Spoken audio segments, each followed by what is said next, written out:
Le 13 décembre, commentaire sur le psaume 34.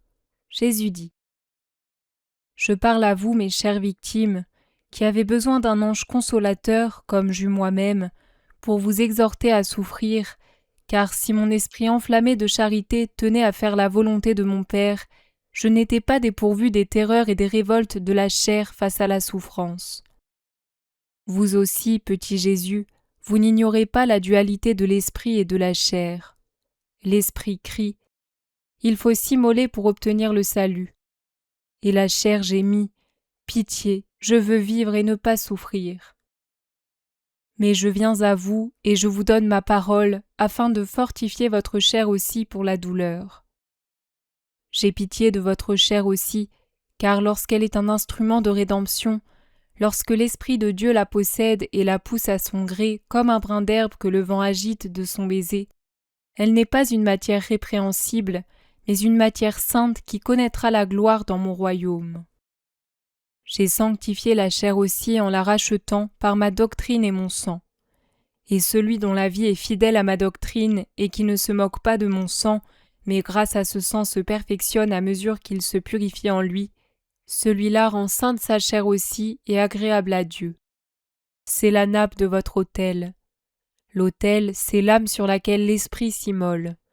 Mais chaque autel doit être recouvert de lin pur pour être prêt à devenir une table mystique. Une chair pure, sacrifiée, enrichie par la douleur, et la nappe qui recouvre votre autel, nappe d'une blancheur éclatante, lisse, ornée, sur laquelle le prêtre éternel ne dédaigne pas de venir pour accomplir le rite avec l'hostie de votre esprit.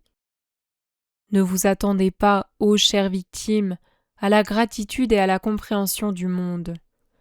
Vous êtes dans le monde, et le monde ne vous connaît pas, car vous n'êtes déjà plus de ce monde.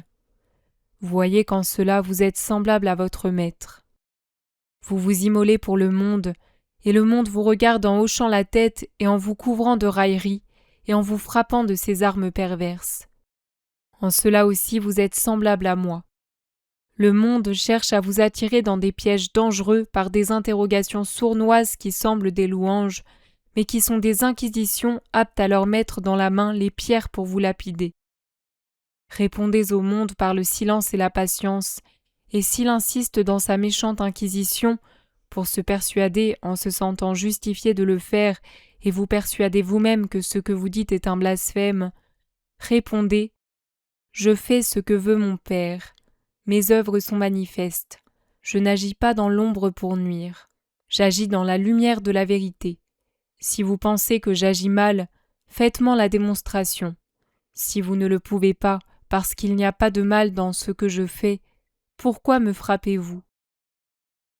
Même si le monde vous tue, je vous donnerai une double vie, puisque vous serez martyrs 2 fois, du monde et de l'amour. Ne vous lassez pas d'être des victimes. Que les injures et les ingratitudes du monde, bien qu'elles soient des coups de bélier contre un coche fragile, ne vous poussent pas en dehors de la voie pourprée du sacrifice, ma voix, laquelle se raccorde à la voie royale de la gloire et conduit votre esprit à la joie de ma demeure. Ne dites pas : tout est inutile. Lorsqu'il semble que la semence soit tombée dans un sol stérile parce qu'elle ne bourgeonne pas tout de suite en tendres feuilles, c'est qu'elle pousse des racines profondes pour produire ensuite une tige plus robuste, donnant un jet d'épis grenus. Mais ce sont vos pleurs qui doivent arroser les mottes arides, et votre sang, sang des veines ou sang de l'esprit, c'est-à-dire l'holocauste total qui doit nourrir la poussière sans sucre pour en faire une terre féconde.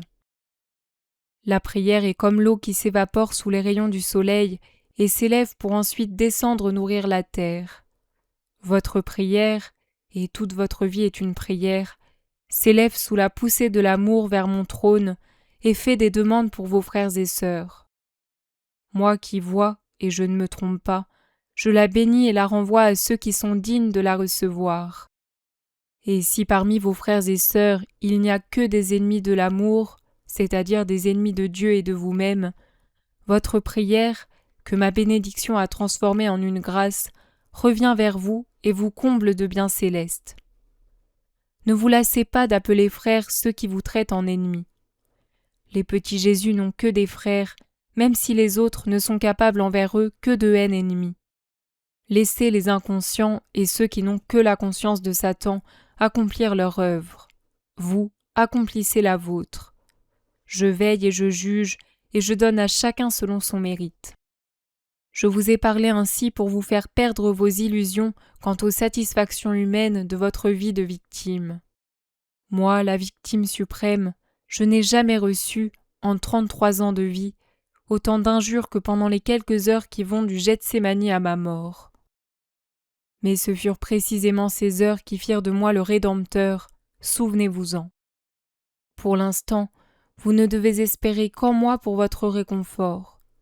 Une fois l'épreuve finie, vous aurez la béatitude de lire dans le livre de la vie les noms de ceux que vous aurez sauvés et d'attendre, serrés sur mon cœur, leurs remerciements, alors que rachetés par notre souffrance, ils entreront dans la paix.